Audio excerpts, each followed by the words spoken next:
One of my favorite things to do, it's also one of the biggest staples kind of in the South, especially in the fall and even into the winter. There's always a way to catch them running the bank with a finesse crankbait. Whether it's a shad pattern, crawl pattern, fire tiger, one of those. We're still pretty warm right now. You know, it's just getting to what you would consider fall weather.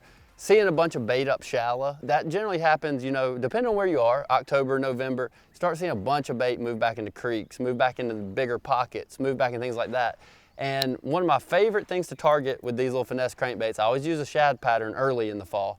And that's find this area where you're seeing those big clouds of bait and target the wood in that area, such as this laydown right here. I love to target wood, docks, any type of structure or cover in these areas where the shad are. And the cool thing is about when the fish are on this bait early in the fall, generally they're following the bait around a lot, but they'll actually set up on kind of the tip of a lot of these pieces of wood and docks. And you could catch them anywhere on the cover, but one of the most likely cast when you get in one of these laydowns is actually a cast right across the tip. When you're getting on these laydowns, I either want to throw parallel down the side and bring it down the entire length, or depending on how it's shaped, like this is a big bushy one, I'd make a cast right across the tip of it, and you want to nick the end of that laydown. And it kind of changes.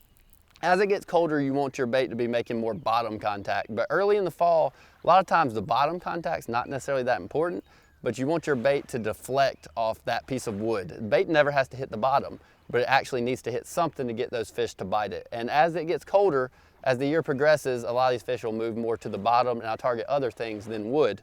But early fall, early winter, when the fish, you're still seeing all that bait, you want to try to catch those fish. They'll be suspended on the outermost point of a lot of this cover, such as docks and laydowns. As the season progresses and it starts getting a lot colder, you know, you get down there in that 50s, low 50s water temperature. And once you quit seeing all that bait, and I'm targeting the wood and docks and things like that, start targeting more the bank itself. Like channel swing banks like this here, like rock, really steeper rock and channel swing banks. It can be man-made rock, rip-rap on bridges, things like that.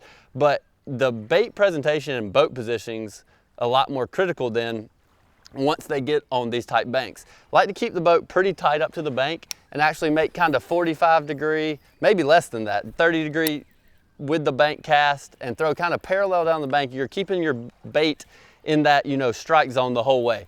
And that's kind of what gets you more bites when you're fishing these steep banks, because if you were to make cast directly at the bank, your crankbait's only hitting the bottom for a very, very short amount of time. So on these steeper banks, you want to be kind of tight to it and make casts parallel rather than straight on the bank like you would other times of year, and keep that crankbait in contact with the bottom as you're moving down these banks. When it comes to like your presentation cranking, obviously when you're targeting that wood cover, the presentation's not really that important. You're kind of just reeling your bait, and what makes that bite happen is you're retrieving your bait along and you hit the piece of wood, and your bait makes kind of a stutter or snatch by itself, and that's what gets the fish to eat it a lot, because you hit that cover.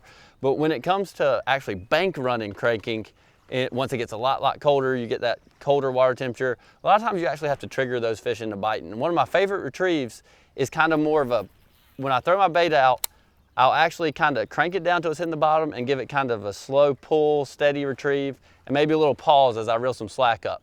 What that does, it forces you to fish it very slow, and it keeps your bait on the bottom in contact and gives your bait kind of a little bit of like a not just straight retrieve without being too aggressive. You don't really want to do too much with it when it's really, really cold, because these fish are lethargic. Once it gets into December, January, it's really, really cold.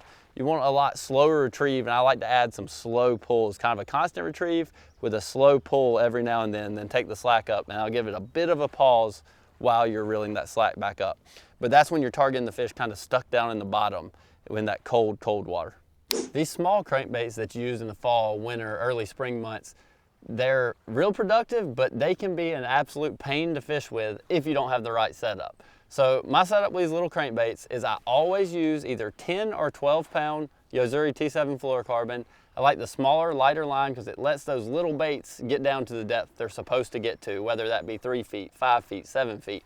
Depending on how deep they go, the lighter line makes sure they get to that appropriate depth. And the rod is essential in casting them, because some of these baits only weigh an 1/8 ounce. You know, they're usually anywhere from 1/8 to 1/4 ounce. They're really small, finesse crankbaits. And I use my Century rod in my Cobb series from Arc. It's a 611 medium with a regular tip. And that tip, what it does is it lets that little light bait load up. If the tip is too stiff on your rod, You'll pull your cast to the left or right every time, and you'll never get your bait where you want to go. And not to mention, the light tip on the rod lets these fish, especially when it gets a lot colder, your bites will be really, really subtle. You know, you might be reeling along and it'll just load up. You don't even really feel the fish get it. And that tip allows it to go fully in their mouth. They're not just barely skin hooked on the outside of the head, something like that. Because most of these baits have number 6, number 8, really, really small hooks. So you want a light rod, light line, and then I use a slower gear ratio reel. I use an ARC G7 reel, but I use a 5/4. Sometimes I'll go up to a 6 ratio, but I use a little bit slower reel than I would, you know, in the summer months of doing other things.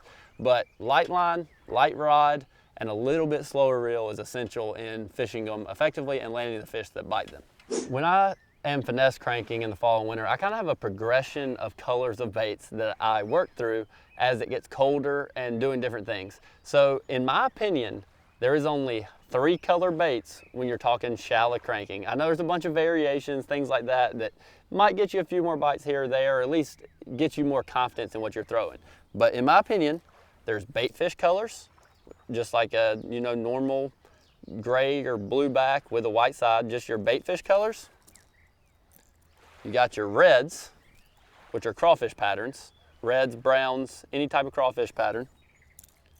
And then you got your bright chartreuse, you know, kind of your psychedelic colors, the bright fire tiger, you know, pearl chartreuse back, things like that. But that's the only 3 colors, shad, crawl, and bright is the only 3 that I look at when I'm looking at the thousands of different colors out there. I just make sure I have a good selection in those 3 styles so that I can alternate. But I like to throw the shad in, you know, the early fall when I think the fish are still feeding up on bait heavily. And if you get in dirty water in that same situation, I use the chartreuse colors.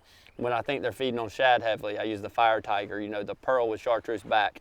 They're all about the same. If they'll bite one, they'll usually bite the other when you're talking the variations of chartreuse.